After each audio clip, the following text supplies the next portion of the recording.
Bom dia a todos que assistem, uma satisfação.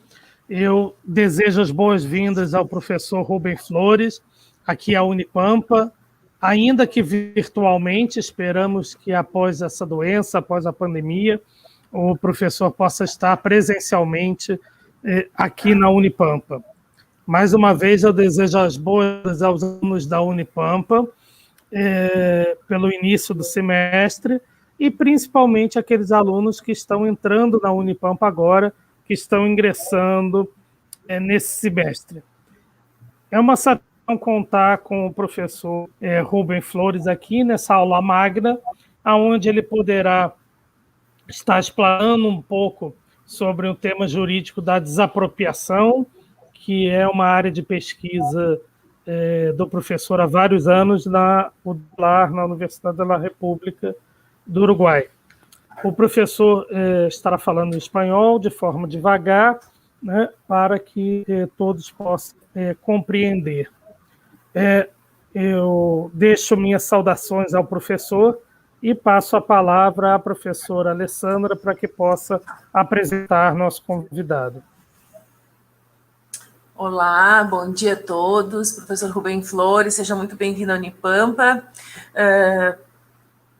Bem-vindo aos acadêmicos que vão assistir essa fala, então, hoje, do professor Rubem Flores. Eu vou fazer uma pequena apresentação dele e também já passo a palavra, após isso, imediatamente para ele. Então, o professor Rubem Flores, da PEQI...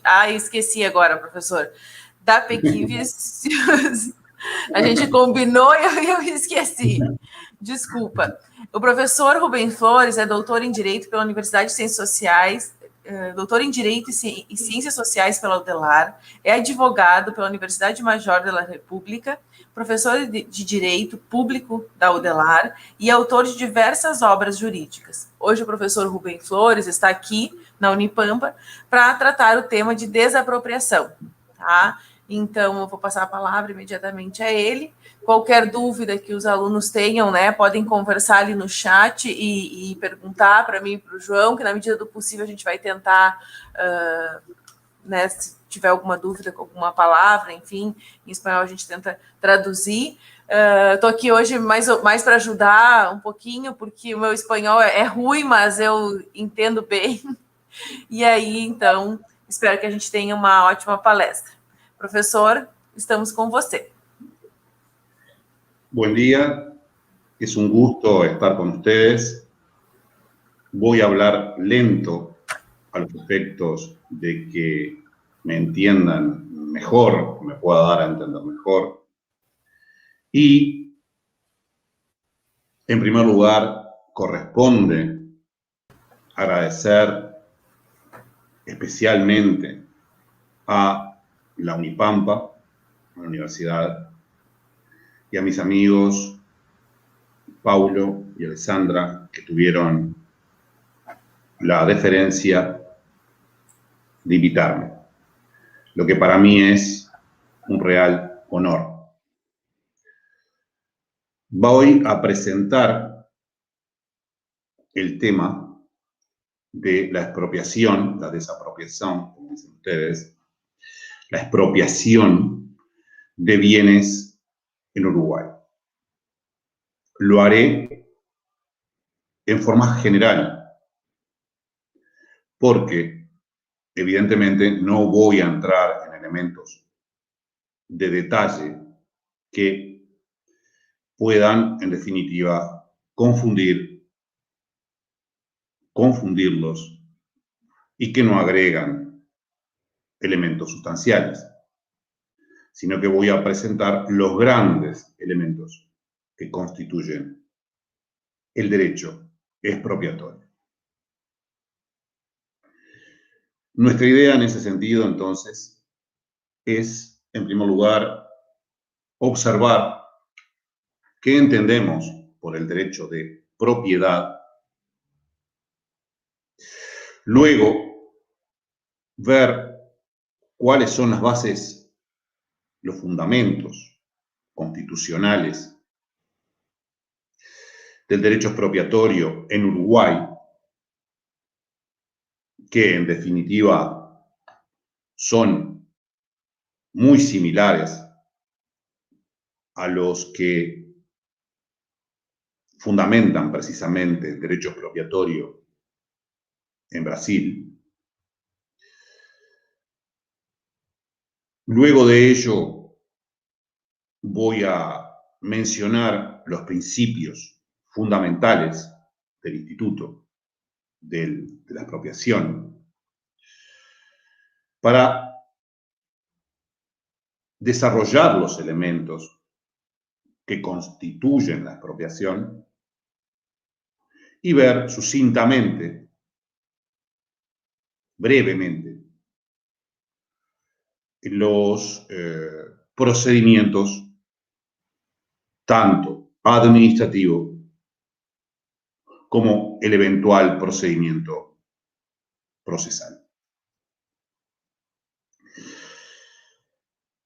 Comenzando entonces con el plan que acabamos de decir, debemos definir qué es el derecho de propiedad en sentido muy ancho, en sentido muy amplio, muy lato, ¿sí? La propiedad es la posibilidad de poseer un bien, de gozar de ese bien, de enajenar, de vender ese bien, de acceder a sus frutos, o sea, lo que produce el bien, ¿sí? Y eso es en definitiva el derecho de propiedad en sentido muy amplio, sin ingresar a la distinción de cosa y propiedad, si es la cosa, o sea, el elemento, si es el elemento. Si tengo propiedad sobre esto, sobre la cosa, ¿qué es la cosa? ¿Sí? El elemento. Etcétera. Eso es propiedad. Y es lo que en definitiva se expropia. ¿Sí? Lo que ustedes expropian es la propiedad. Se expropian, por ejemplo, elementos, bienes, cosas, muebles, o sea que ustedes se mueven, los muebles y los inmuebles, es decir, los fundos, las propiedades, la tierra, ¿sí? Para decirlo claro. Insisto que estoy hablando lento, despacio, para que nos entendamos mejor. Dicho esto, lo que se expropia es tanto los bienes muebles como inmuebles, corporales o incorporales. Corresponde observar cuáles son los elementos constitucionales que iluminan el procedimiento o el proceso expropiatorio. En Uruguay existen tres normas fundamentales que hacen referencia específica al procedimiento expropiatorio. El artículo 32, 231 y 232 de la Constitución. El artículo 32, yo voy a leer nada más el artículo 32, me voy a detener en el artículo 32. La propiedad, dice el artículo 32 de la Constitución, es un derecho inviolable. Es un derecho inviolable. En nuestras constituciones anteriores, que inclusive vienen de la Declaración de los Derechos del Hombre y del Ciudadano francesa, se mencionaba no solamente el hecho de que el derecho de propiedad era inviolable, sino que se hablaba de un derecho sagrado.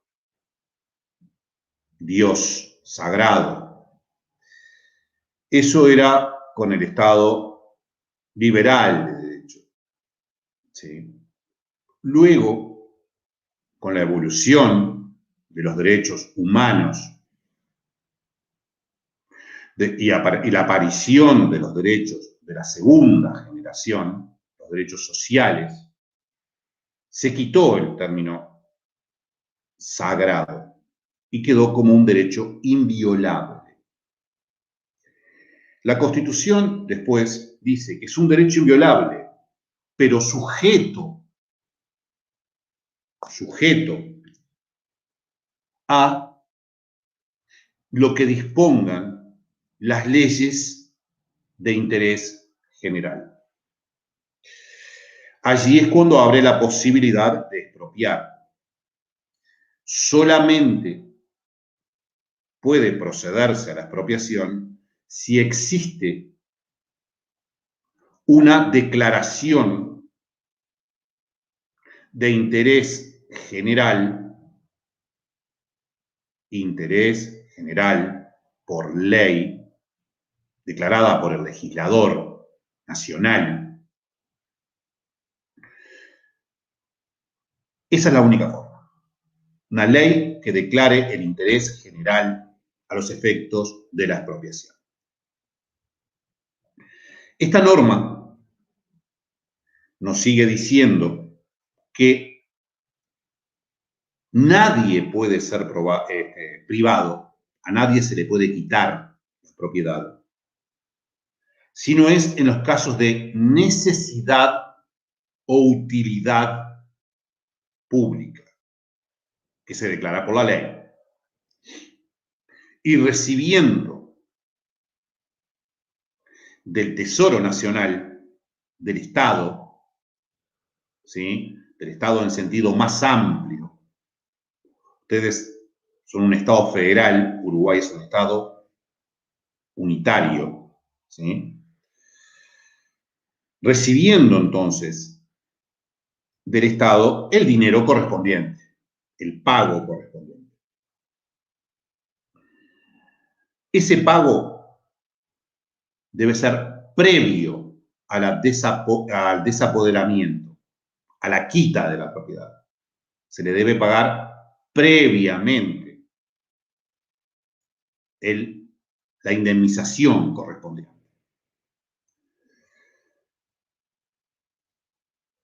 Esas son las características más importantes para no quedarme en detalles de lo que establece el artículo 32 de la Constitución. Es un derecho. La propiedad es un derecho inviolable, sujeto a la declaración de interés o utilidad pública general dispuesta por el legislador. Al establecer esta competencia en el Poder Legislativo, se determina una garantía, porque el legislador nacional, el legislador, representa más cabalmente, más precisamente, más generalmente al pueblo, al povo, al Estado, ¿sí? Al cuerpo electoral. El artículo 231 y 232 de la Constitución uruguaya establece la posibilidad,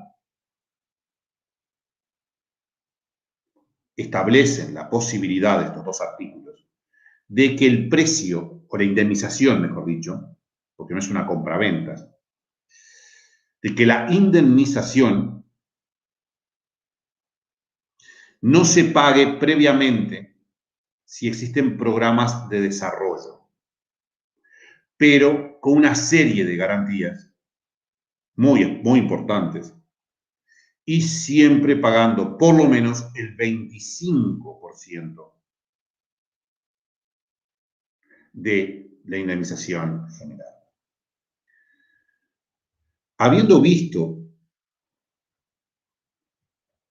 las bases constitucionales uruguayas específicamente, que en mayor o menor medida más o menos,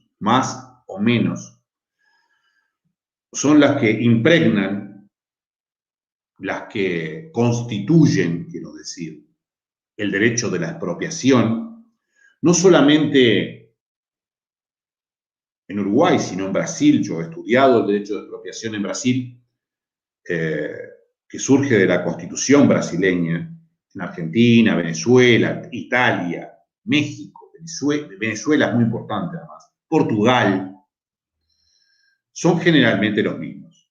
O sea, no tiene especificidades, no tiene diferencias grandes. De acuerdo a ello, surgen los principios fundamentales de la expropiación. Ustedes siempre recuerden que los principios generales en el derecho son aquellas normas, aquellos axiomas, ¿sí?, que se aplican especialmente cuando existen lagunas del derecho o no regulación expresa del derecho. Son los cimientos donde se construye el instituto. Por eso es fundamental un principio general. Ustedes, para comprender un instituto, un tema, siempre deben tener precisos, claros, cuáles son los principios generales. Por ejemplo, en materia de servidores públicos, de funcionarios públicos, cuando van a hacer un sumario administrativo, el principio es, uno de los principios es, la inocencia, salvo que se demuestre lo contrario. Estos principios, entonces, solamente pueden excepcionarse, hacer excepción a un principio, si existe texto expreso indubitable, indudable, y el principio general, a la vez, llena las lagunas del derecho. Por eso es muy importante saber cuáles son los principios generales del instituto, del tema que ustedes estén estudiando. Siempre. Es lo primero. Un principio fundamental en la expropiación es que el Estado no expropia, no puede realizar el procedimiento de expropiación para enriquecerse. No expropia, no quita la propiedad para después venderla y ganar dinero, sino que expropia para cumplir un fin público. Esto es fundamental. Otro principio fundamental es que en un Estado de derecho, ante la duda, si existe duda, debe prevalecer el derecho del propietario. Si existe duda entre el derecho del Estado, del expropiante, y el derecho del propietario, debe prevalecer el derecho del propietario. ¿Por qué? Porque si estableciéramos un principio diferente, estaríamos en un estado esencialmente totalitario, en una dictadura, en sentido amplio lo digo, para que me comprendan mejor, por el problema de idioma, digamos. En todo el derecho público cuando existe duda y no existe una norma expresa, siempre debe estarse a favor del individuo, de la persona, y no del Estado. Esto es fundamental, y más especialmente en el derecho expropiatorio, porque el carácter social que se le ha dado a la propiedad,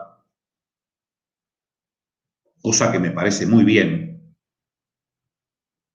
debe ceder si existe duda. Se debe proteger al propietario contra la superestructura que es el Estado. Esos dos principios resultan fundamentales en el derecho expropiatorio. Recuérdenlo, recuerden estos principios especialmente porque son determinantes en el procedimiento expropiatorio. Dicho esto, debemos recordar muy rápidamente que la propiedad, el derecho de propiedad, no solamente puede ser desmembrado, disminuido por la expropiación. Existen otros institutos, otros temas que pueden también desmembrar la propiedad. La expropiación es una sola forma.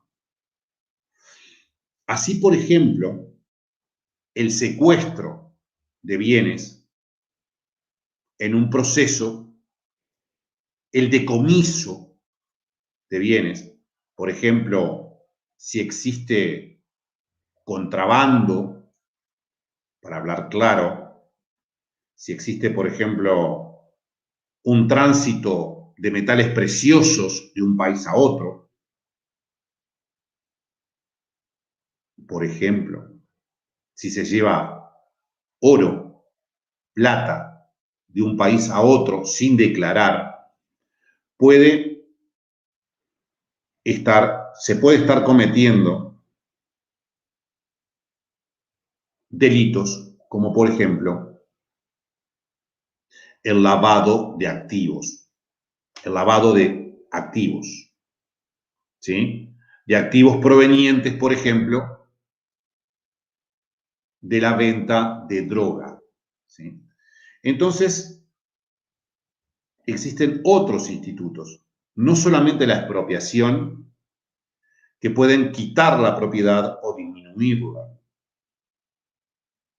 También, y estoy con dos profesores, con Alessandra y con Paulo, que son profesores de Derecho Civil y de Derecho Administrativo, también se puede aplicar la servidumbre, que es otra forma de disminución de la propiedad. La servidumbre es cuando, por ejemplo, se establece para una persona el derecho de paso, ¿sí? La servidumbre de paso, para que el titular de una propiedad pueda acceder, por ejemplo, a una rúa, a una carretera, ¿sí? Eso es una servidumbre de paso. Y la forma más extrema de desapropiación de bienes es la nacionalización de bienes. Por tanto, es importante que sepamos que no solamente la expropiación existe como instituto que puede desmembrar o dejar o quitar la propiedad. Centrado el tema, entonces, entendemos por expropiación, voy a definir la expropiación. La expropiación es un procedimiento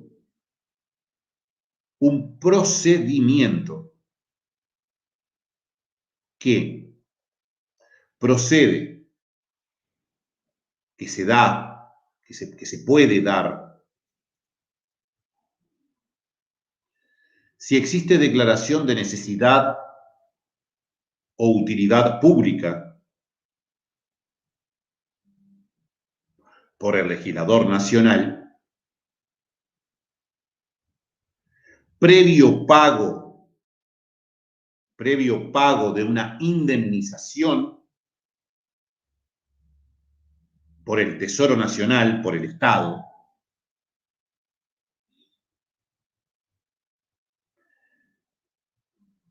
luego de todo un procedimiento que vamos a ver ahora. Esos son los elementos fundamentales de la expropiación, cómo se define en general la expropiación. Es un proceso o un procedimiento en un comienzo, son cosas distintas. Un procedimiento es una secuencia de actos y operaciones, una detrás de otra. Primero, declaro la necesidad de utilidad pública, luego designo, luego notifico, luego taso, o sea, evalúo el bien. Eso es un procedimiento, una serie de secuencias, de etapas.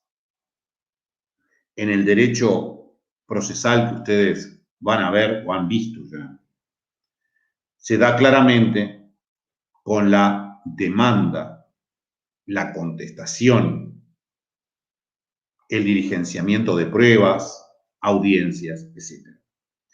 Por tanto, el primer elemento de la expropiación es, para analizar es, y para tener claro es, que es un procedimiento. Es un procedimiento administrativo que se celebra por la administración estatal. Ese procedimiento administrativo es un procedimiento necesario. Siempre hay que hacer un procedimiento administrativo para expropiar. Siempre hay que hacer un procedimiento administrativo. Hay que designar el bien, hay que notificar al propietario, etc. Solo, únicamente, se dará el proceso judicial. Una cosa es el procedimiento administrativo. Si no se llega a un acuerdo en el procedimiento administrativo, si el propietario no acepta lo que se le ofrece, se va al proceso judicial ante el juez, ante un tercero imparcial, ¿sí? Entonces, en resumen, en este elemento de la expropiación, procedimiento. El procedimiento administrativo es necesario siempre. Y el proceso judicial ante el juez es eventual. Podrá darse, como tal vez no, si se llega a un acuerdo en el procedimiento administrativo. De la definición propuesta surge además otro elemento fundamental que debemos tener presente. Ese elemento es los sujetos. ¿Quién puede expropiar? Puede expropiar el Estado. En Uruguay solamente puede expropiar el Estado. Ni siquiera puede expropiar un concesionario, sí, que es un particular, que no es el Estado, sino que celebró un contrato de concesión, no tiene legitimación activa para expropiar. En Uruguay. En Argentina, por ejemplo, sí tiene legitimación. Sí lo puede hacer un concesionario. En Uruguay no. Solo el Estado puede expropiar. Ese es el sujeto activo de la expropiación. El sujeto pasivo, el que soporta la expropiación, es el expropiado y puede ser una persona física o jurídica. ¿Sí? Entonces, vimos, por un lado, el primer elemento, que es el procedimiento. El segundo elemento de la expropiación es los sujetos. El tercer elemento fundamental es el fin. El fin es un tema muy importante en el derecho público, determinante en el derecho público, porque puede dar un vicio que se llama desviación de poder, que no viene al caso, no me voy a tener en la desviación de poder, pero el fin es fundamental en el derecho público. Entonces, constituye el fin, y no olviden esta frase cuando estén estudiando derecho público, y en general en todo el derecho, y en la vida inclusive, que el fin constituye el para qué. Es el para qué. ¿Para qué es propio? ¿Sí? ¿Para qué compro un terreno? Todo tiene un para qué. Ese es el fin. En el derecho público, en el derecho administrativo específicamente, el para qué, fin, es en primer lugar el interés general, el interés de todo el pueblo, de la ciudad, del Estado, en fin, etc. Ese es el para qué, el fin, el interés general. Ese es el fin general, no específico. También puede haber un fin específico. Generalmente hay un fin específico. Por ejemplo, ustedes expropian un terreno, una parte de una estancia, por decirlo así, de una facenda, por decirlo así, para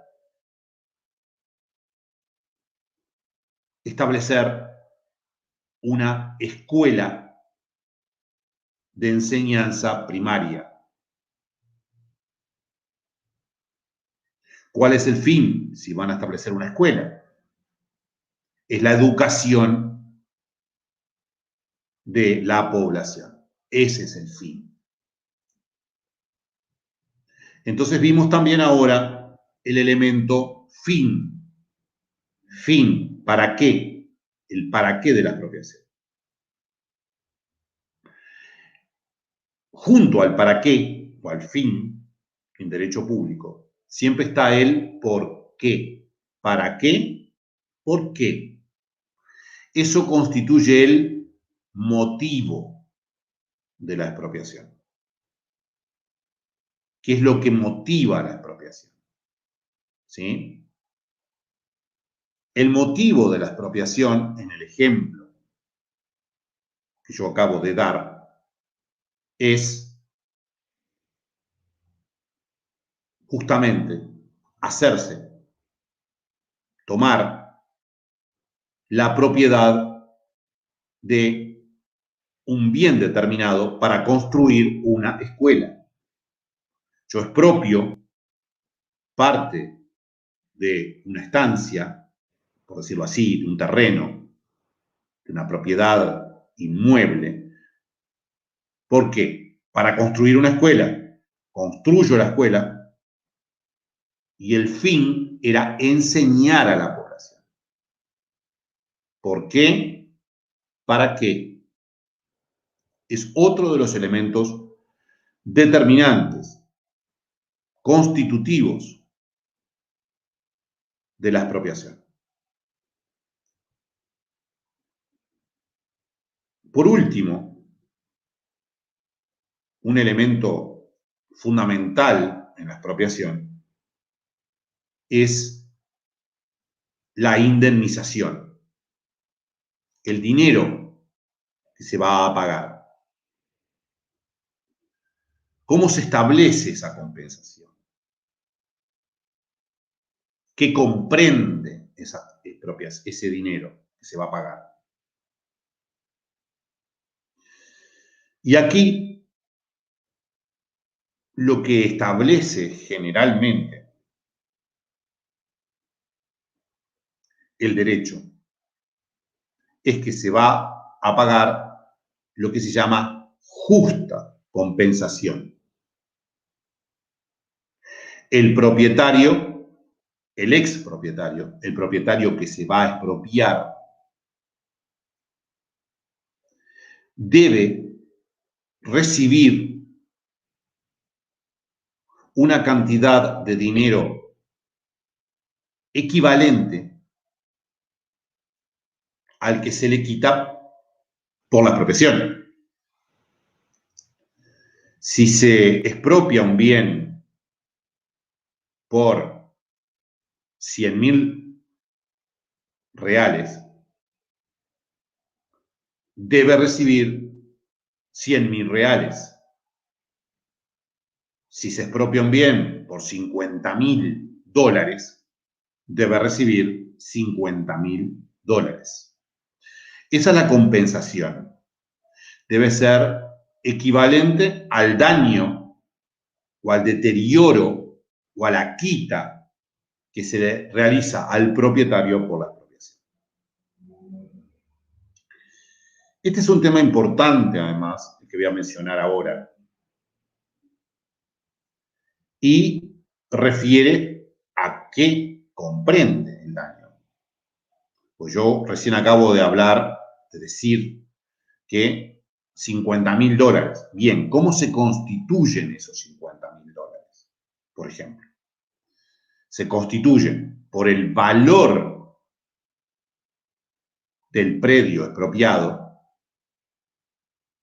el valor, lo que vale, ¿sí? Y también por los intereses, frutos, lo que produce el bien, eso es un fruto, lo que produce el bien, y el daño moral, si es que existe daño moral. Por lo menos en Uruguay, el daño moral se indemniza, se paga, porque la indemnización debe ser justa, total. Y si un propietario sufre, padece un daño moral, debe ser abonado. Hemos visto entonces los elementos fundamentales de la expropiación. La definición de expropiación, procedimiento para, en definitiva, desapoderar de un bien a un propietario mediante el pago de una justa y previa compensación. Vimos lo que es un procedimiento, vimos lo que son los sujetos del procedimiento expropiatorio, cuál es el fin, el para qué, cuál es el motivo, el por qué, y qué es lo que se indemniza. Hay otros elementos en la expropiación que se han regulado en el derecho comparado, en el derecho del mundo, en el derecho por lo menos de los países latinos o de los países occidentales, que hacen referencia, por ejemplo, a la herencia. Y esto es importante que lo tengan en cuenta, porque muchos países hacen referencia a la herencia. Porque tiene que ver con toda una estructura de la ideología general que impregna al Estado. Por ejemplo, en su momento, la Constitución portuguesa de la década de los 70 tenía una orientación determinada por la existencia de un gobierno determinado, con determinada ideología. Y en la expropiación ello se da mucho. Yo acá no estoy juzgando, no juzgo que esté bien o que esté mal lo que establecía en su momento la Constitución de Portugal.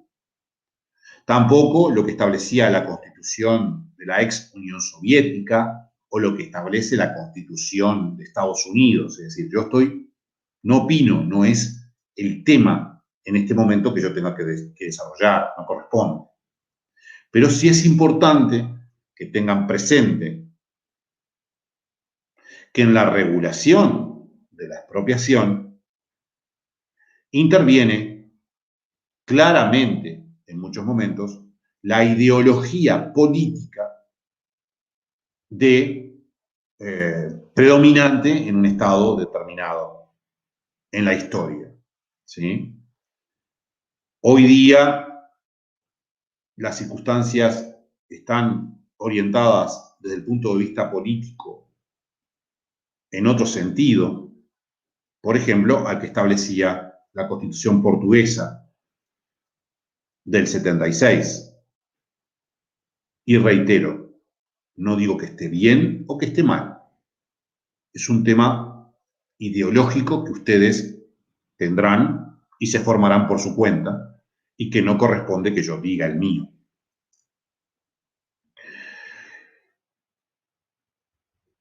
Habiendo visto,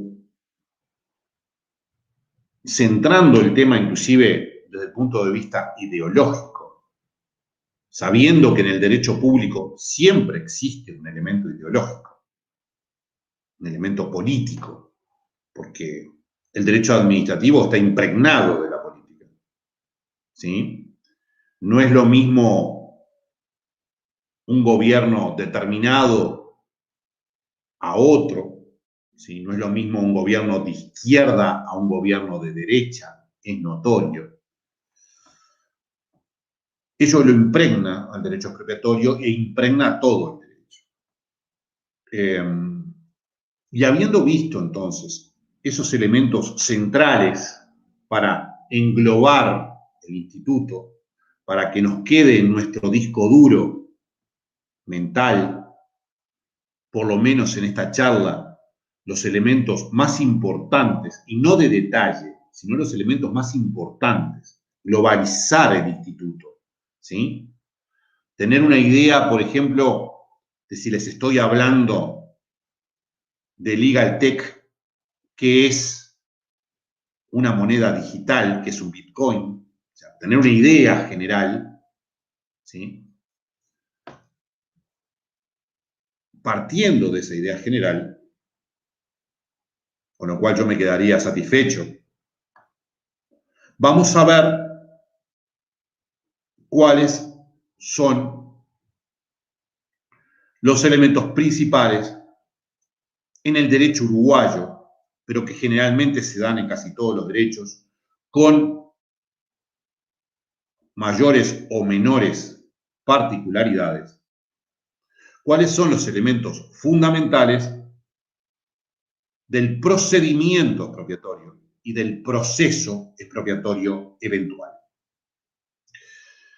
Yo les decía recientemente que el procedimiento expropiatorio, el procedimiento administrativo expropiatorio, se desarrolla por el Estado, en sentido ancho, en sentido amplio, en sentido lato, por el Estado. Es siempre necesario. Ustedes para expropiar necesitan desarrollar un procedimiento expropiatorio. Ese procedimiento expropiatorio se efectúa en un expediente, o sea, en un expediente, en algo físico, que puede ser físico en papel o electrónico, o sea, digital. Ese procedimiento entonces se puede documentar, pues la forma de documentación, cómo se documenta, cómo se lleva, si en papel o electrónicamente. Se desarrolla, reiteramos, por la administración estatal, por el Estado. ¿Cómo se desarrolla? En primer lugar, debemos contar con la determinación del interés general o la necesidad o utilidad pública. Necesidad o utilidad pública. Era lo primero que veíamos hoy. Esa necesidad o utilidad pública no la establece la administración estatal. El Poder Ejecutivo, lato sensu, sentido amplio, para darme a entender fácilmente, sino que lo establece el Poder Legislativo. Decíamos que por ley se establece la necesidad o utilidad pública. Primero hay que ver si existe la necesidad o utilidad pública. Existiendo la necesidad o utilidad pública, la administración estatal, ¿sí?, los entes descentralizados, o para centrarlo claramente, y que el idioma además, el portugués y el español que yo les estoy hablando, el castellano que les estoy hablando, no conspire y no se me pierdan en esta charla. Voy a decir el Poder Ejecutivo, no solamente el Poder Ejecutivo propio. Designa el bien. Existiendo entonces la declaración de necesidad y utilidad pública, la etapa administrativa comienza con la designación del bien. La designación del bien es, en definitiva, una resolución administrativa. ¿Sí? Inclusive es un acto subjetivo de la administración. No me voy a detener en eso. Es una resolución que dice, en un ejemplo muy ancho, muy grueso, para que me entienda, para darme a entender mejor, dice que en Santana do Livramento, 21 de junio de 2021, el prefecto resuelve designar el bien situado en la rúa tal, propiedad de tal persona, a los efectos de constituir una escuela, por ejemplo, como les decía. Esa es la designación del bien y lo hace una autoridad administrativa. Por ejemplo, un gobernador, un prefecto, en fin, etc. Yo lo digo como ejemplo. No estoy diciendo que así sea en el derecho brasileño, ¿sí? Pero para darme a comprender más claramente. Comienza con la designación. Esa designación, luego, se notifica a la persona determinada. Suponiendo que estuvieran expropiando a un bien del profesor Paulo, lo notificarían al profesor Paulo. Después de notificado, después de enterado el profesor Paulo,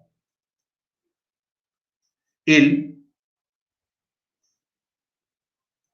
comparecerá, se presentará ante la administración estatal, por ejemplo, como les decía, el prefecto, si es que tiene capacidad en el derecho brasileño, y allí argumentará lo que entienda del caso, dirá lo que entienda del caso, hablará lo que entienda del caso. Tiene un plazo para presentarse, tiene que tener un plazo, en Uruguay existe un plazo, ¿sí?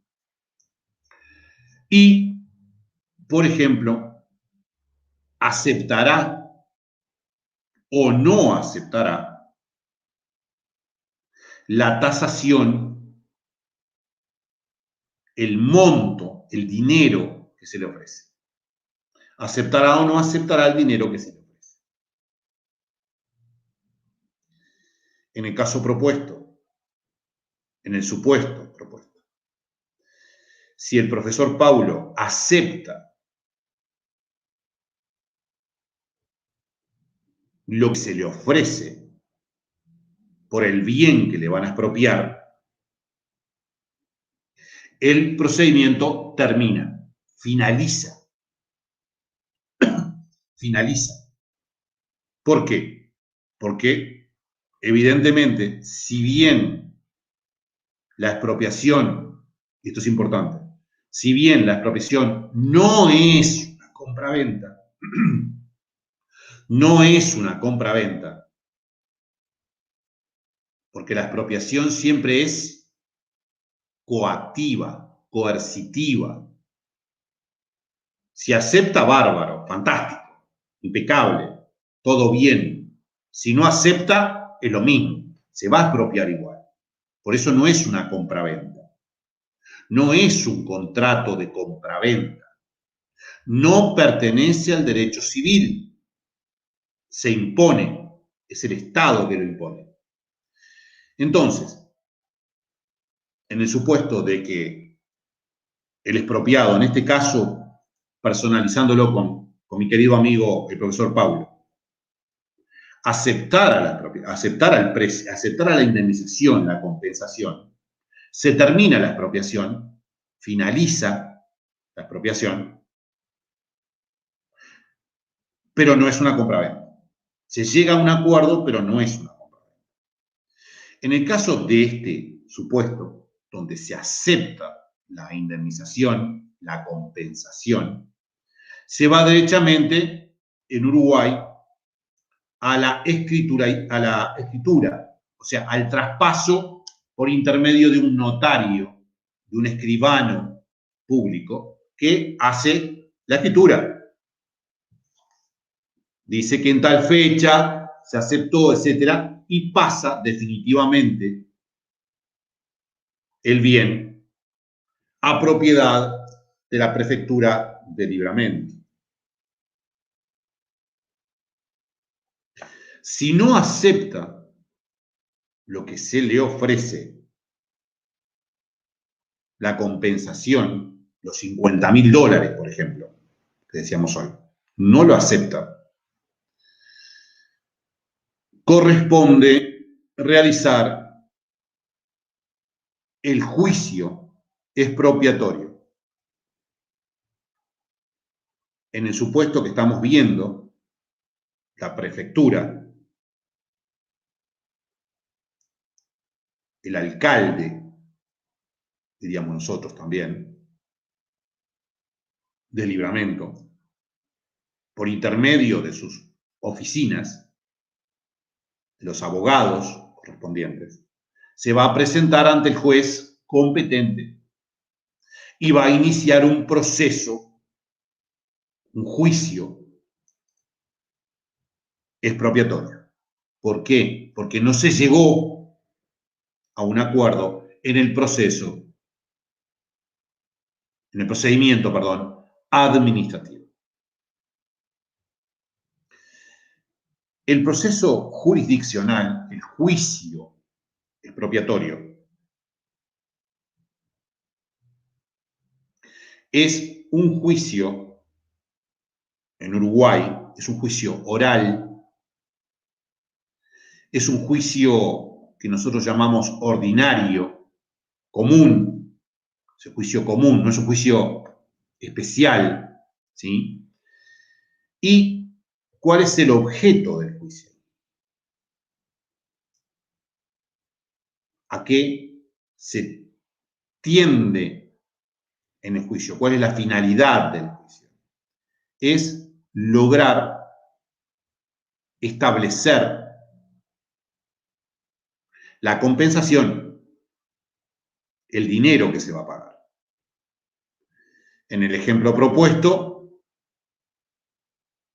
el profesor Paulo no aceptó los $50.000. Entonces, el Estado va a decir, se va a presentar, presenta una demanda, ofrece nuevamente los $50.000. El juez va a dar traslado de la demanda a Paulo, el profesor Paulo. Él va a decir, no, yo $50.000 no quiero. Quiero 70, quiero 80. Y luego de los peritajes, o sea, luego de que las personas capacitadas evalúen el bien, digan, bueno, este bien está perto de la rúa, tiene una buena casa, unas buenas plantaciones de, no sé, ahora en este momento de invierno, de naranjas, etc. Dice, no, está bien, no son $50.000. El juez va a decir, son $60.000. En Uruguay, el juez no puede fallar por encima, no puede fallar por encima de lo solicitado por el demandado. En este caso, por el profesor Paulo, en el ejemplo que estábamos dando. $70.000 pidió él. $70.000. El juez no puede fallar 75. Tiene que fallar hasta 70. ¿Sí? Entonces, el proceso judicial expropiatorio ante el juez competente tiene por objeto determinar cuál es el monto, el dinero que se debe pagar por la expropiación que se está realizando. Esa es la finalidad del proceso expropiatorio judicial. Consta en Uruguay de una demanda, contestación, demanda, siempre les decía hoy, el procedimiento es una secuencia de actos. Bueno, esto es lo mismo. Demanda, contestación, notificación, audiencia, sentencia.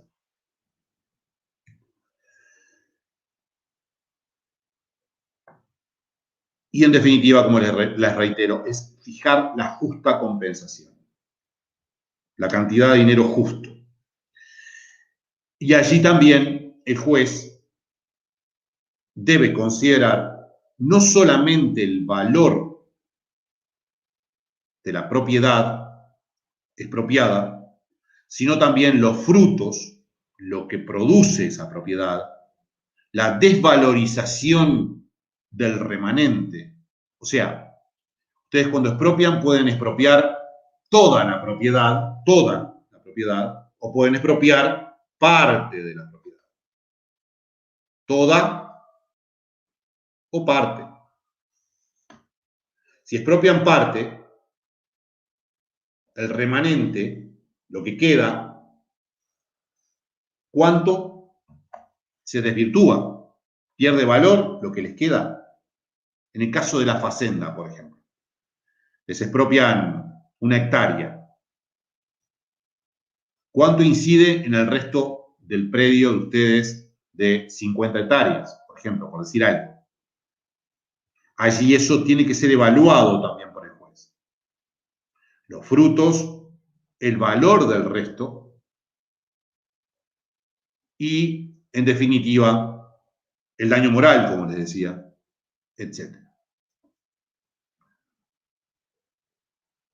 Otro elemento que es fundamental en el derecho expropiatorio es lo que se denomina la toma urgente de posesión o toma urgente de ocupación. El proceso expropiatorio y el procedimiento expropiatorio lleva un tiempo que puede ser mayor o menor. Ahora, con la pandemia del COVID, del coronavirus, los procesos en Uruguay, los procesos judiciales en Uruguay, estuvieron suspendidos en determinado momento. Y inclusive se están desarrollando en forma especial, ¿sí?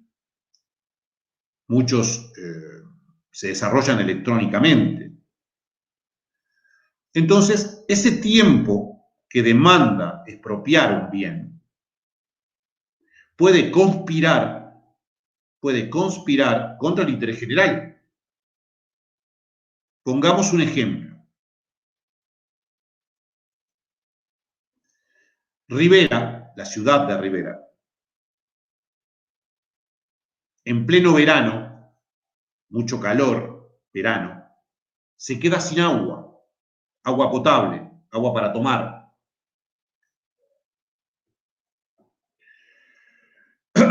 El ente, o sea, el organismo estatal, tiene que proveer agua. Se quedan sin agua. Pleno verano, sin agua.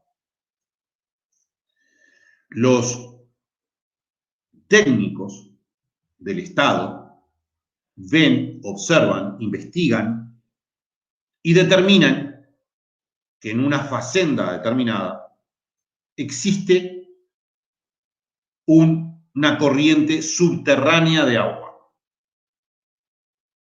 Hay agua. ¿Qué sucede entonces?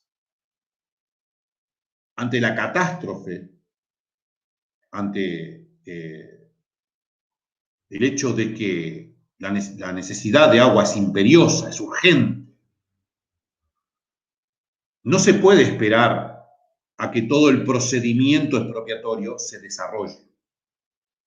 Insisto, imaginen una ciudad sin agua, pleno verano, todavía ahora con el tema del coronavirus. ¿Qué hacemos? Podemos llevar agua en camiones, pero lo mejor es tener un pozo de agua. Entonces, a los efectos de poder ingresar rápidamente a ese predio antes de que se fije el precio definitivo en la expropiación, existe lo que se llama un incidente, un trámite no directo, sino incidental, que se llama la toma urgente de posesión o de ocupación. Es un procedimiento rápido, extremadamente rápido, para poder enfrentar estas calamidades, por ejemplo.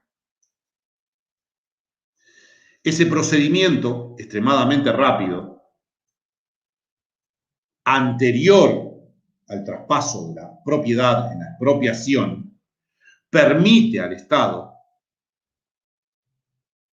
ingresar a ese predio donde existe agua subterránea para que el Estado pueda perforar y dar agua a Rivera, mientras sigue tramitándose el procedimiento expropiatorio por otra cuerda, diríamos nosotros, por otro expediente, que demora más. Toma urgente de posesión, toma urgente de ocupación. Es un instituto que permite la ocupación urgente, como lo dice el nombre, a los efectos de poder ingresar a un predio indispensablemente para poder proveer, por ejemplo, determinados elementos indispensables, como es en el caso que acabamos de decir, el agua potable. En resumen, entonces, cuando vemos el derecho de expropiación o el derecho expropiatorio, debemos observar, en primer lugar, qué es la propiedad, cómo se limita la propiedad. Nacionalizaciones, decomisos, secuestros, servidumbres, expropiación. Inmediatamente de ello debemos observar qué dice la Constitución. ¿Qué dice la Constitución respecto al tema? Luego de la Constitución, especialmente sin perjuicio del derecho natural, surgen los principios generales de la expropiación.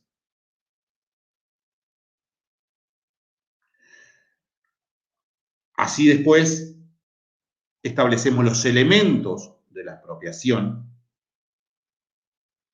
y vemos cada una de las etapas del procedimiento administrativo expropiatorio, necesario siempre, del eventual procedimiento posible proceso judicial y el proceso de toma urgente de posesión. Siempre en el derecho expropiatorio hay que ver que es una garantía del expropiado, este término es muy importante, garantía del expropiado, para que el Estado no ingrese de hecho, porque si no ingresa por su cuenta. El Estado no puede ingresar a tu predio, a tu casa, y quitártela. Tiene que hacer un procedimiento. Por eso es una garantía. Está la prerrogativa del Estado de expropiar. La prerrogativa pública, diríamos los administrativistas. Pero al lado de la prerrogativa, siempre al lado de la prerrogativa hay una garantía. Y la expropiación es una garantía. Recuerden, prerrogativas y garantías. La expropiación bien desarrollada es una garantía para que mañana no te encuentres en tu predio a 10 trabajadores o 5, lo que sea, haciendo un pozo de agua. Para hacer ese pozo de agua tiene que seguir un procedimiento. Y ese procedimiento es la expropiación y eventualmente la toma urgente. Para finalizar, recuerden además que en este caso puntual, yo comentaba con los profesores Paulo y Alessandra que había estado en Libramento hace un año y tanto, antes de la pandemia,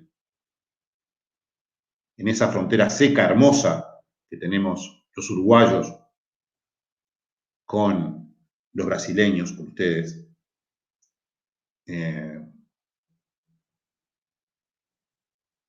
Es claro que en este caso puntual, muy específicamente, siempre deben tener presente que pueden desarrollarse expropiaciones binacionales o multinacionales.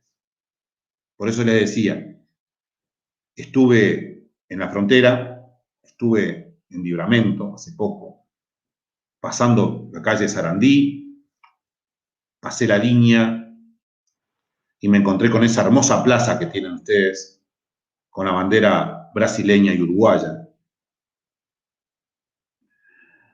Y eso hace que, por ejemplo, también en la política del coronavirus haya que tomar medidas conjuntas en una frontera seca en ciudades que están completamente integradas. Bien, en el derecho expropiatorio puede darse también mañana o en un futuro inmediato la necesidad de hacer una expropiación entre los dos estados. Voy a poner un ejemplo claro. Ustedes tienen, si no recuerdo mal, una muy importante central hidroeléctrica con Paraguay. Uruguay tiene una muy importante central hidroeléctrica, o sea, energía eléctrica, en Salto Grande, ¿sí? Con la República Argentina. Allí se hicieron obras bilaterales, donde los dos países crearon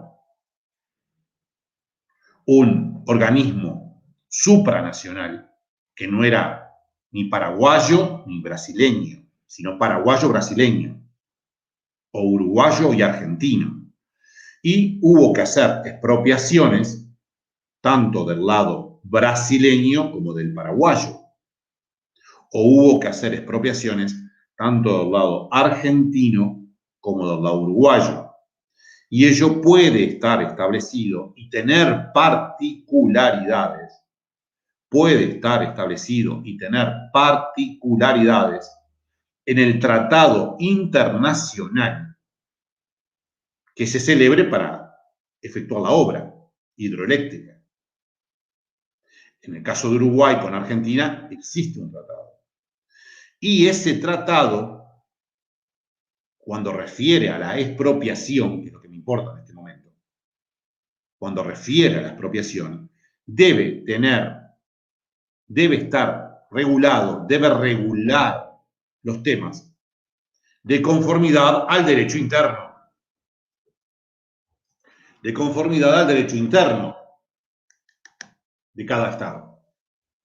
Por eso es importante que siempre conozcan el tema interno del derecho expropiatorio y eventualmente, si se desarrollan obras multinacionales o bilaterales, se respete el derecho interno en los tratados. Agradezco especialmente, nuevamente, a la Unipampa y a mis queridos amigos, los profesores Paulo y Alessandra, por la invitación a exponer en esta prestigiosa universidad, y especialmente les agradezco a ustedes que me han escuchado y quedo a disposición de lo que los organizadores estimen. Un abrazo muy fuerte desde Montevideo. Muchas gracias, muito boa conferência, professor.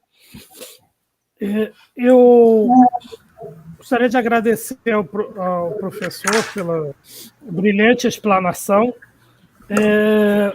E a gente vai abrir para perguntas, os alunos podem fazer pergunta no chat, que nós vamos estar passando para o professor. Eu vou fazer um breve comentário aqui, comparando o coordenamento brasileiro e uma pergunta para o professor, depois a professora Alessandra, e aí a gente passa para as questões dos alunos. O professor Rubem falou bem que não há grandes diferenças no Instituto da Desapropriação nos países ocidentais, né?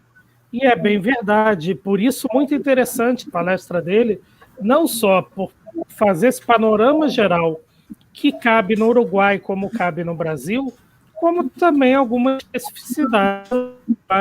E o nosso curso de Direito, professor Rubens, ele tem uma concentração em Direito Nacional, justamente por nós estarmos na fronteira.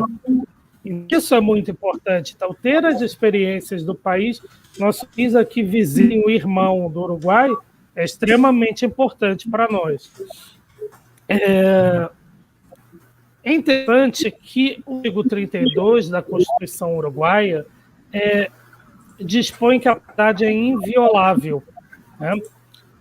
O nosso artigo 5º da Constituição garante o direito de propriedade no inciso 22, mas o inciso seguinte submete essa propriedade à função social. Os americanos, inclusive, dizem que os brasileiros adoram a função social, porque desde meados do século passado até hoje a gente continua discutindo função social na doutrina, na jurisprudência, e os americanos dizem, eu não sei porque os brasileiros gostam tanto de função social, né, no meio jurídico para discutir. Então, assim, não há essa grande diferença. O próprio procedimento, as modalidades de apropriação por utilidade pública, por interesse social, também igual aqui no Brasil. O que existe ainda é a desapropriação por interesse social para fins da reforma agrária no Brasil, que é a desapropriação da propriedade rural pelo não cumprimento da ação social, né? E existe a expropriação de propriedades urbanas ou rurais plantas psicotrópicas ou com trabalho escravo. Aí permite a expropriação sem indenização alguma, né? Já a desapropriação por utilidade pública ou interesse social, ela é com uma prévia e justa indenização em dinheiro. Agora, aquelas propriedades que não cumprem a função social, elas, o próprio STJ, né, o Supremo Tribunal Federal Brasileiro, ele chama de desapropriação sanção. E diz assim, olha, bom, a própria lei, né, que a propriedade urbana, quando não cumprir a função social, a indenização será em títulos da dívida agrária. E na propriedade urbana, a desapropriação vai ser em títulos da dívida pública. Seria sanção pelo não cumprimento da função social, claro, resguardando todo o procedimento e contraditório e ampla defesa. Bom, o sistema é parecido com esses detalhes, né? A própria competência também, a competência legislativa é privativa da União, né, por ser uma federação. Entretanto, a competência administrativa para desapropriar, ela é dos diferentes, não estados e municípios federal, dependendo de onde esteja essa propriedade. Mas aquela desapropriação por interesse social para fins da reforma agrária é específica à União, só a União pode desapropriar. E já a desapropriação, sanção urbana, aí a desapropriação é específica do município, tá? A competência privativa do município. Então, essas são as principais diferenças que eu abordei aqui, para que nossos alunos possam estar vendo como, de fato, a desapropriação é bastante semelhante nos países ocidentais, né? Com algumas ressalvas, com algumas diferenças, mas ela é bastante semelhante, até porque no direito ocidental a propriedade sempre foi um instituto jurídico extremamente importante, né? Ou seja, talvez um dos principais instrumentos jurídicos, e a desapropriação é uma situação excepcional, né? Porque a normalidade é a garantia à propriedade privada.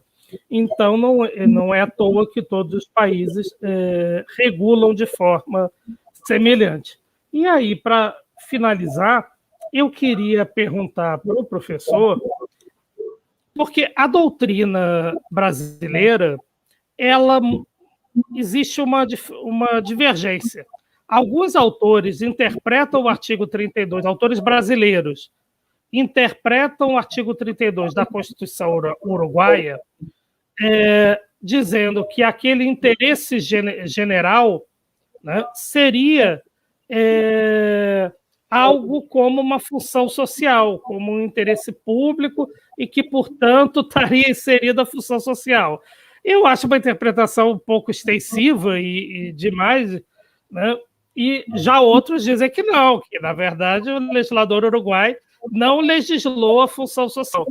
Então, eu queria ouvir do senhor sobre isso, qual o seu entendimento, né, em relação à ordem uruguaia e em relação à função social da propriedade.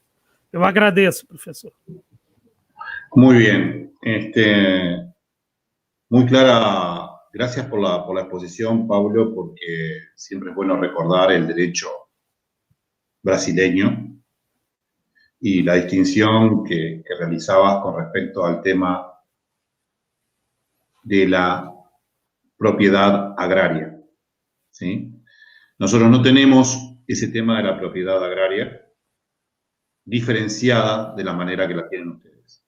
Otros países sí la tienen, ¿sí? Pero no Uruguay. Veía a la profesora Alessandra tomar cimarrón recién y tengo ganas de tomar cimarrón. No tomé todavía, no tomé. Me levanté tarde hoy. Bien. En Uruguay, el interés general se entiende, siempre volvemos a lo mismo, profesor Paulo. La ideología incide fundamentalmente en la definición de estos temas.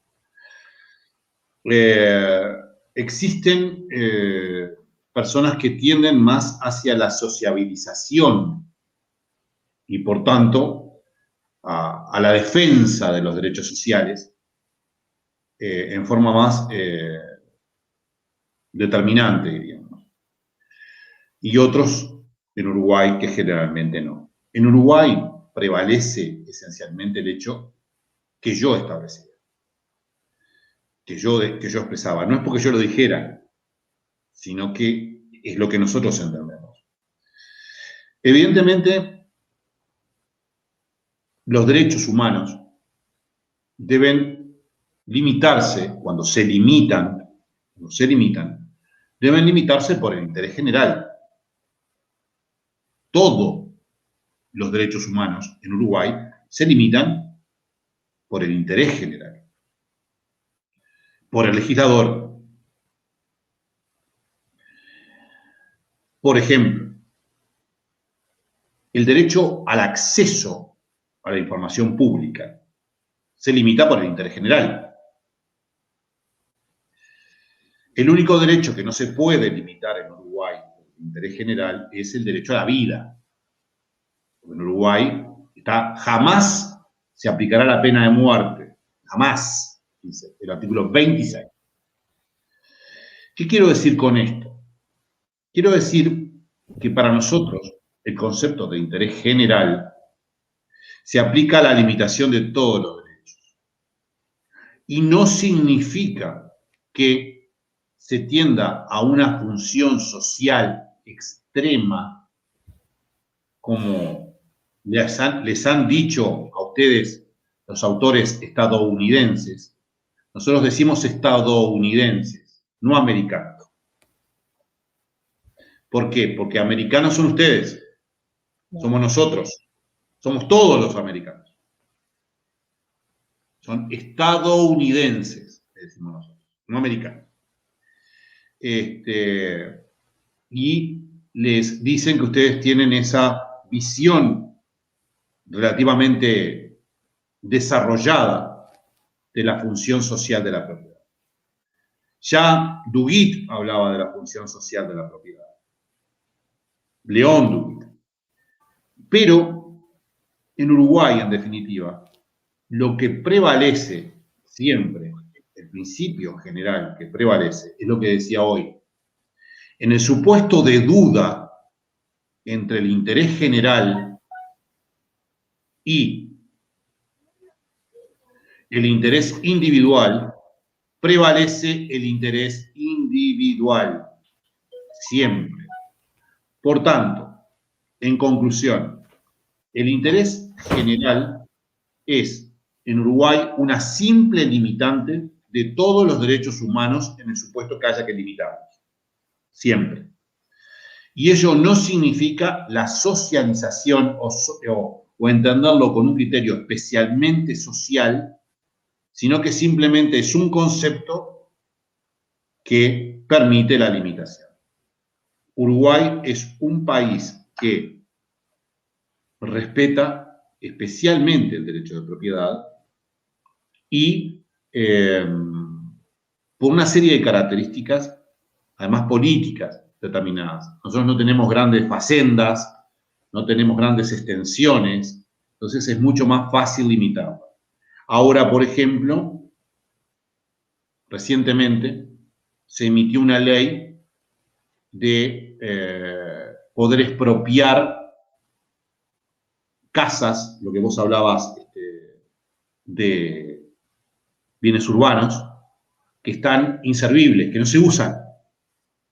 Allí sí se tiende a una visión más socializante, porque no se usan, son inservibles, el propietario no los está usando. Pero en general podemos decir que nuestro país respeta especialmente el derecho del individuo, del propietario, en el supuesto de deuda. No sé si acabo de contestarte bien la pregunta de acuerdo a lo que me planteabas.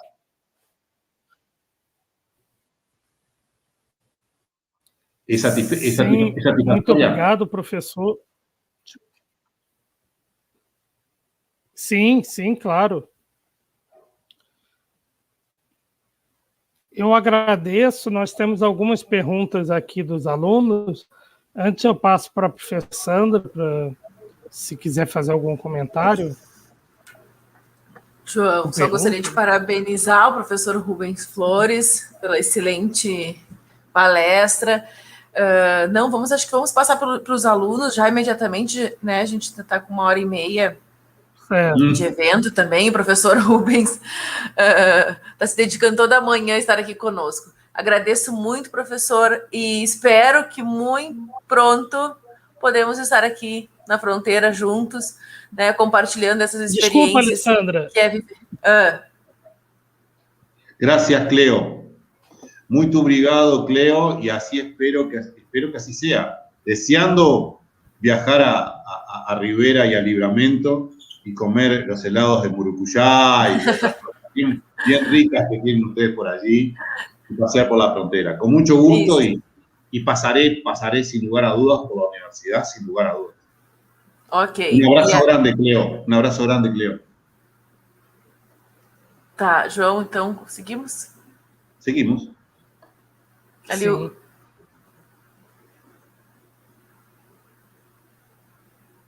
Claro. En Uruguay, las tierras no productivas... ¿Es para ti, Paulo, o para mí? La pregunta. Para mí. En Uruguay el tema de las expropiaciones, me confundo con la desapropiación, las expropiaciones de tierras improductivas, lo que existe en Uruguay es un instituto que se llama Instituto Nacional de Colonización, que es un ente descentralizado, ¿sí?, del Poder Ejecutivo. Es una persona pública estatal descentralizada.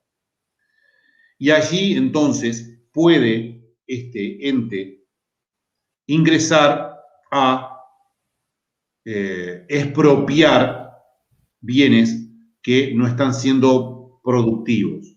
Yo recién hablaba justamente cuando contestaba a Paulo la pregunta, les hablaba de bienes que no están siendo, fundamentalmente en la ciudad, bienes porque hay siempre un problema de habitación en todos lados.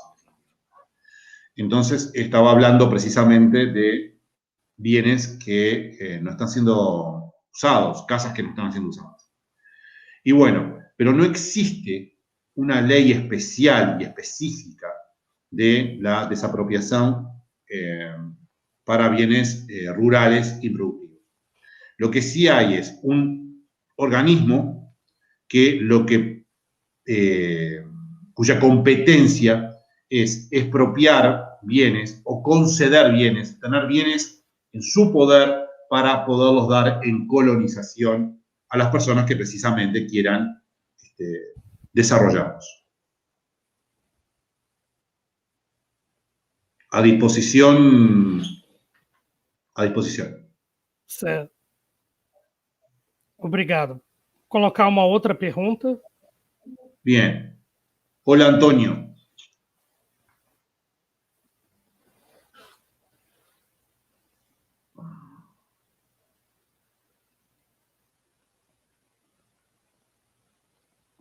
Bueno, Antonio, en Uruguay la potestad expropiatoria, o sea, la posibilidad de expropiar corresponde, tiene legitimación activa,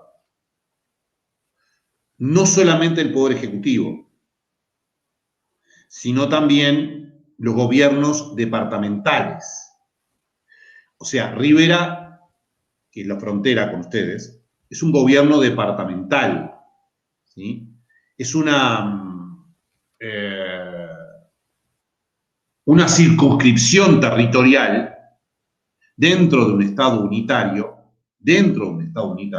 es una circunscripción descentralizada.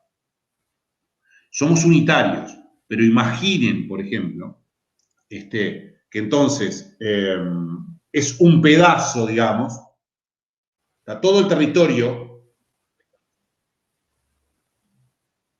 partido, válgame la expresión, segmentado en gobiernos departamentales. Rivera es un gobierno departamental, como Artigas, que fronteriza con Cuaraí. Es un gobierno departamental. No es solamente la ciudad, sino que hay una base territorial. Al haber una base territorial, los municipios o los gobiernos departamentales, para hablar más correctamente, tienen la posibilidad de expropiar. O sea, tienen la legitimación activa de expropiar. No solamente el Poder Ejecutivo, o ustedes dirían la Unión, creo que decía Pablo hoy, el poder de la Unión, decían ustedes, de la Unión Federal en el caso brasileño. Sí. La Unión está hablando claramente de la Unión Federal. En Uruguay no existe una Unión Federal porque es un Estado unitario.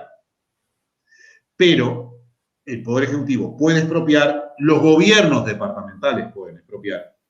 Y también pueden expropiar las empresas descentralizadas por servicios, yo diría en castellano, en portugués, tratará de decirlo en portugués, pero lo voy a decir en castellano. Las empresas que proveen la luz, la energía eléctrica. No son concesionarios, son el Estado, Paulo. Es una descentralización dentro del Estado. Uma empresa pública. Uma empresa pública, talvez. Una empresa pública. Como, por ejemplo, también el servicio telefónico. Es una empresa pública. Sí. Estas también, las empresas públicas, también pueden expropiar. En el supuesto, insisto, la pregunta iba nuevamente hacia el tema de los bienes que no están siendo aprovechados correctamente. Evidentemente, no existe esa tendencia en Uruguay, por lo que tú decías, Paulo, inclusive por lo que están comentando las personas que nos escucharon, que tuvieron la amabilidad de escucharnos. No existe en Uruguay esa característica marcada hacia la propiedad agraria, hacia la propiedad que no está siendo aprovechada, etc. ¿Por qué? Entre otras cosas. Porque Uruguay es un país pequeño. Entonces, ¿qué pasa? Generalmente está casi todo aprovechado, válgame la expresión. Está todo bien afectado. Salvo algunas, fundamentalmente en las zonas urbanas, ¿sí? Entonces, en conclusión, la potestad expropiatoria existe. no solamente puede expropiar el Poder Ejecutivo, sino los gobiernos departamentales como Rivera, que es, insisto, es un pedazo de Uruguay, Rivera. Está en la frontera, además. Acá, por acá, en la frontera con ustedes. Ahí está la frontera, digamos. Es un pedazo de Uruguay. Puede expropiar. Y no solamente expropia esta intendencia de Rivera, este gobierno departamental de Rivera, o de Artigas, o de Cerro Largo, son fronterizos. Estoy hablando de los fronterizos con Brasil. No solamente expropian dentro de la ciudad, sino también en la parte rural, pero no con un énfasis especial en lo que tiene que ver con los bienes que no están siendo aprovechados o que son inservibles, ¿sí? Sino que lo hacen esencialmente en razón del interés general, o sea, en razón de la obra pública, de construir escuelas, de construir no sé, se me ocurre ahora cuando hablaba de las centrales hidroeléctricas, pero no con un sentido especial de dar un aprovechamiento a bienes inservibles en este momento.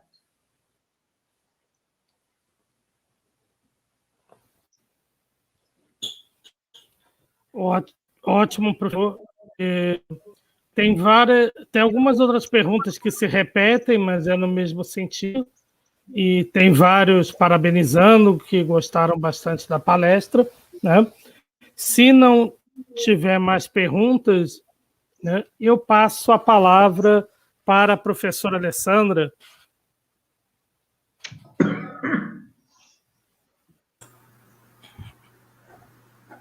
João, professor Rubens, não tem mais perguntas então, João? Não. Não? Tá. Então, professor, mais uma vez, obrigada, muitas graças por estar aqui hoje, tá? Desejamos que, assim que acabe essa pandemia, a gente possa, né, ter o senhor aqui presencialmente, aqui na Unipampa, conversando com os nossos alunos. Foi um prazer, só elogios dos alunos lá no site da transmissão. É muito importante, né, a gente dialogar essas questões, porque a gente vive na fronteira, né, o nosso curso tem uma ênfase em direito internacional, então é muito interessante que a gente, e o Uruguai, né, aqui do lado, junto, né, praticamente, nem do lado, a gente vive uma fronteira seca, às vezes as pessoas nem entendem, né, o que é essa fronteira seca, se a gente tenta explicar, porque as outras fronteiras têm sempre um rio, algo, né, que faz a divisão, e a nossa fronteira, as pessoas, como é isso, né? Então a gente tenta explicar, porque é uma vida comum, né? Como a gente estava falando no início, são de culturas diferentes, é nítido quando a gente passa a fronteira. Eu morei muito tempo na Espanha, e eu digo que aqui, para mim, é muito parecido com a Espanha, né? Então, quando eu tô lá em Rivera, parece que às vezes eu ando pelas ruas de lá. Então, né, porque culturalmente, então, apesar de todas as diferenças que a gente tem, nós estamos transitando num espaço comum, né? Então, agradecer mais uma vez, foi uma honra, um prazer tê-lo aqui conosco, e damos por encerrada, então, essa manhã de palestra, de abertura do curso do semestre de 2021, aqui do curso de Direito. Muy bien. Yo vuelvo a agradecerles a ustedes que me tuvieron en cuenta. Nos vamos a ver, sin lugar a dudas. Para nosotros el viaje, salimos de Montevideo a las, suponte, 11:30, medianoche. Llegamos a las 6 de la mañana a Rivera y estamos allí. Y es enseguida. Voy a pasar por la universidad. Paulo, si usted necesita algo, profesora Alessandra, Paulo tiene mi teléfono, tiene mi correo, estoy a disposición de todos ustedes, no solamente de Paulo y de Alessandra, sino también de los alumnos. Y nos vamos a ver, voy a llevar algún libro y vamos a ver si intercambiamos. Los uruguayos tenemos dos vertientes, ya estamos fuera de tema, digamos, tenemos dos vertientes. La frontera nuestra brasileña es esencialmente muy pro-brasileña. E inclusive nosotros nos damos cuenta de cuando son fronterizos. Montevideo está en el centro, entonces hablamos inclusive diferente a los riverenses. Y nos damos cuenta de vuestra influencia cuando utilizan, por ejemplo, la palabra cualquierum. Cualquierum. Nosotros decimos cualquiera. Ellos dicen cualquieruno, porque ustedes dicen cualquierum. Algo así. Entonces, la influencia del brasileño sobre el uruguayo de las fronteras, muy importante. Y si bien nosotros estamos a 500 kilómetros, yo tengo dos cables brasileños. Tengo Red y tengo otro más que no me recuerdo en este momento. Entonces miramos, estamos muy atentos. Y ustedes, creo, con el mayor respeto, lo digo, sin perjuicio de que son brasileños, están muy también consustanciados con nosotros, en virtud de que, bueno, inclusive de elementos personales que conversábamos antes de iniciar la charla de Sandra, hay elementos que evidentemente, inclusive en lo formativo, mirá lo que te estoy diciendo, en lo formativo tiene que ver con nosotros. Entonces, en conclusión, muchas gracias, quedo a vuestra disposición, ha sido todo un honor y creo que estos intercambios nos hacen bien a todos, porque más ahora en estos momentos que estamos viviendo en el Big Data, en el blockchain, en todo ese tipo de cosas digitales, tenemos que estar más integrados y en el mundo académico mucho más. Un fuerte abrazo, cuídense mucho, que si ustedes se cuidan, nos cuidan a nosotros, y nosotros si nos cuidamos a ustedes. Exacto. Vamos arriba con todo. Fuerza Brasil en esta Copa América, hasta que nos enfrentemos. Vamos a ver qué pasa. Vamos a ver qué pasa. Un abrazo grande. Passar, né, professor?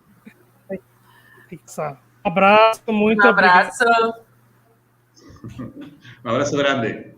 Chau, chau. Chao, chao. Hasta luego. Chau, chau. En contacto. Sí, en contacto. En contacto. Chau, chau. Chao.